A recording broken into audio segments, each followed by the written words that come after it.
This starts our lesson on the element of line. This is the page that you see in your sketchbook. So line is defined as a path of a moving point. So think of your pencil.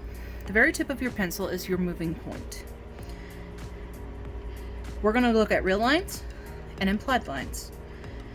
So real lines are physically present, meaning they exist as a solid connection between two or more points.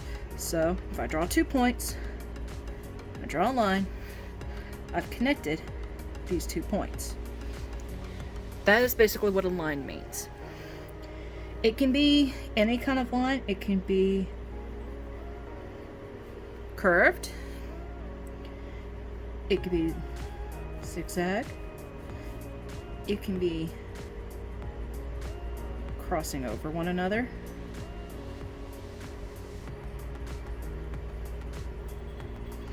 In this box, I want you to give me examples, more than what I just did here, of real lines. Now if we go on this side, we have implied lines. Now implied lines refer to the path that the viewer's eye takes as it follows shape, color, form within an artwork. So whenever I do implied lines, normally what I do is I'll have a line and I'll take an eraser and I will fade out that line to where it just doesn't really appear that much anymore. May draw in a little bit and I'll leave a gap. That's an implied line, that little space right in here. You can also do dotted lines. So think of this as the path of this point. It's just pausing. Think of it like I said in the Elements of Art video. Like a bunny hopping in snow.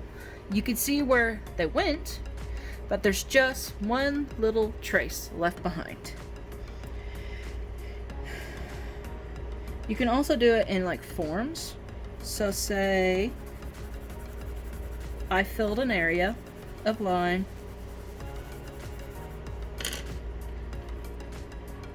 and then I erased out a line.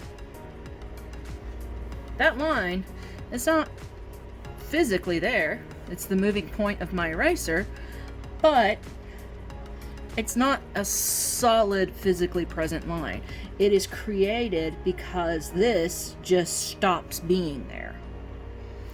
So implied lines, like I said before, are a little weird to get, but once you got them, you got them. If we look down here, we're going to talk about line direction. Oh, in both of these boxes in your sketchbook, I'll be grading for if these boxes are completely filled. Please put at least 5 to 10 examples of each. Don't go over 10 because that's just filling up the box a whole lot, but 5, I will be looking for at least 5. Line direction refers to which way the line is going. A line that appears to be going downward can appear sad. So an example of that, if I started here,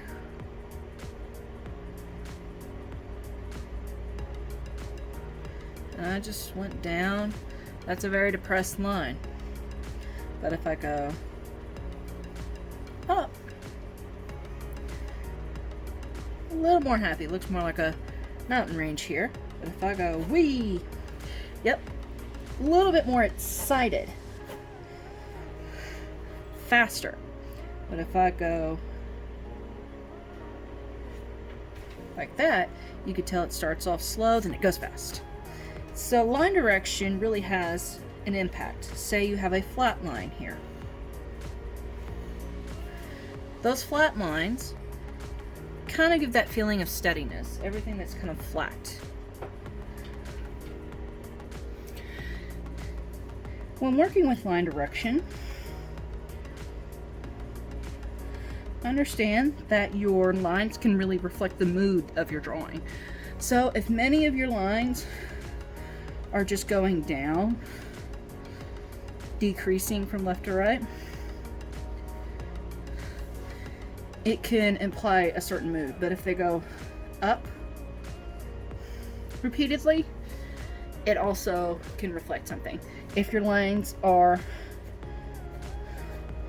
faded like this, going swift motions, using your pressure, you can convey more of a fast feeling or something more along akin to texture if you layer enough. So our next page, we're going to talk about line weight. Now, line obviously comes in different thicknesses. To make an expressive piece of work, you must use the varying line thickness. This is called line's weight. And it can be affected by the utensil used. So I'm using a traditional drawing pencil. A mechanical pencil or pen even can change your line weight, pressure upon that, a utensil, or just artificial thickness. So say I'm using this pencil. That's its line weight. That's its thinnest line weight other than like this, by lifting pressure. So this I'm pressing down evenly. This I'm pressing down very lightly. If I change it, my line weight goes lighter, from thick to light. If I say fill it in artificially, that means I draw 2 lines and then I fill it in.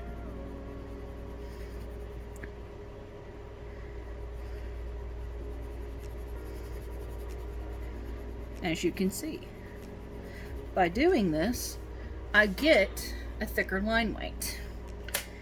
If I'm using, say, a pen, my line weight changes. If I use the side of my pencil, if I hold it underhanded, my line weight changes again. It's very different using the point than it is using the side.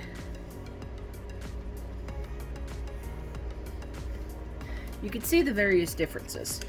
Now, here, I want you to use 3 different drawing utensils. I've used a pencil, a pen, and now I'm going to use a stick of graphite. So this is basically like what's on the inside of this, but this is a graphite stick. So if I were to draw a line with it laying on its side, it's very thick. Or like this. I'll be able to tell most of the difference. You can also use a marker, oil pastel, crayon, anything that you have at your disposal to create various lines. I just want 3 different media. I want you to experiment with pressures, so putting down a lot of pressure versus putting down very light pressure, and create lines with artificial thickness by drawing an outline and filling it in. Think kind of like block letters is probably the best way to explain it. So I want you to fill this whole little page up. Okay, now we're going to go into lines that describe form. Now, that adds in a new vocabulary word there, and that is contour. Contour lines are the main lines that define the edge of the edge or a form. Contour lines can occur inside the form. It's not the complete outline, but it can go inside of it. I want you to use only pen or marker and draw 3 objects in the space below using only contour lines. So that means no shading. You're looking for the main lines. So looking around my office where I am working, I can see a little shadow box that I've got here, and it's a cube that's in 3D space. So what I need to do is draw a square. Now it has an angle going up this way an angle going this way, and it's very thin on this side, but thicker here. Then I'm going, oh, I need to go back here. Now, being that I can't see the inside of that one, I can go back here. And I can't see the inside of this corner, so I'm not drawing it. Then it's got a little heart.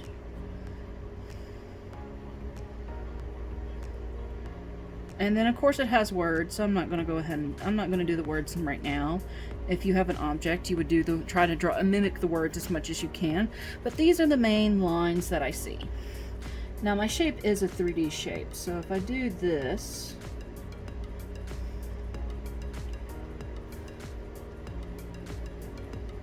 and add some dimension to it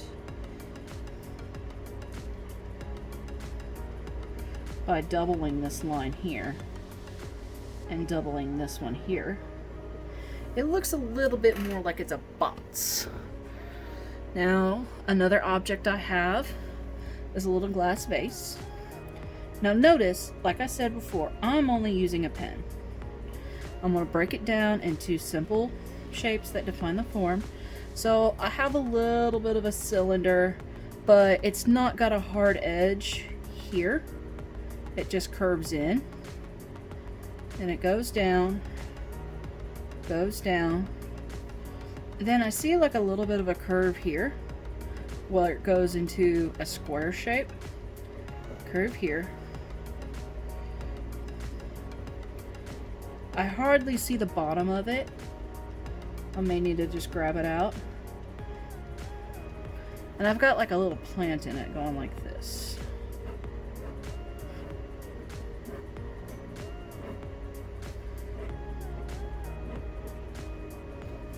It's very flamboyant. I don't care if you write over the directions. I know what they say, you know what they say. As long as you follow them, I'm good. There's one that's kind of floating downward. There's one with a curl. And notice I did that relatively quick. Now on the inside there is a little like implied line going like this. Doing is a fake plant too, so it's only going like this down into it. Silly looking, I know, but so there's two objects. Now let me look for another. I have a microphone here on my desk, so it's basically a cylinder. So if I do the head of the microphone, and then I do the rounded edge. Now notice I'm drawing these relatively quickly to get the contour. It goes down,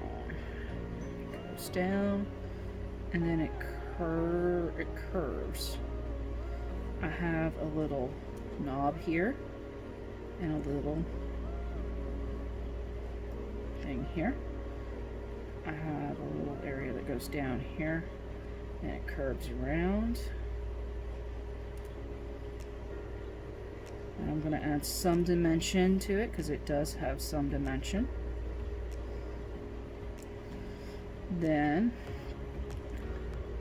I've got little knobs coming out this way. I got a little button here. I have a logo. That's an oval. Then I look here.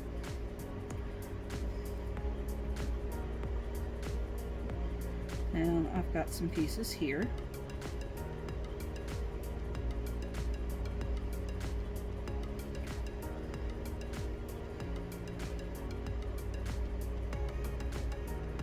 It curves. And it comes down. And it curves down to here.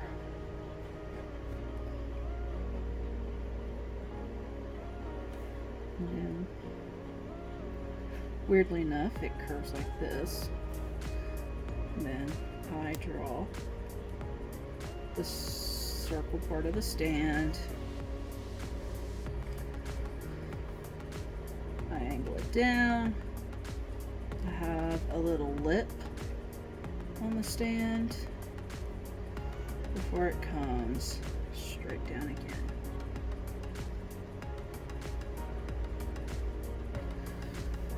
Then, of course, I have a cord attached to it, and I have it going through here. I'm gonna make that go off the page a little bit. And lastly,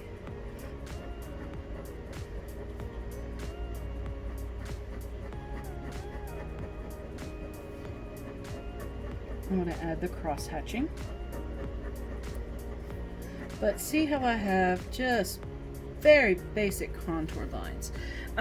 Just enough for you to understand what it is.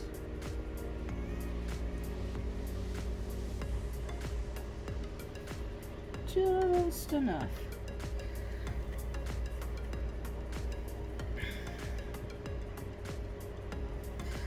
So,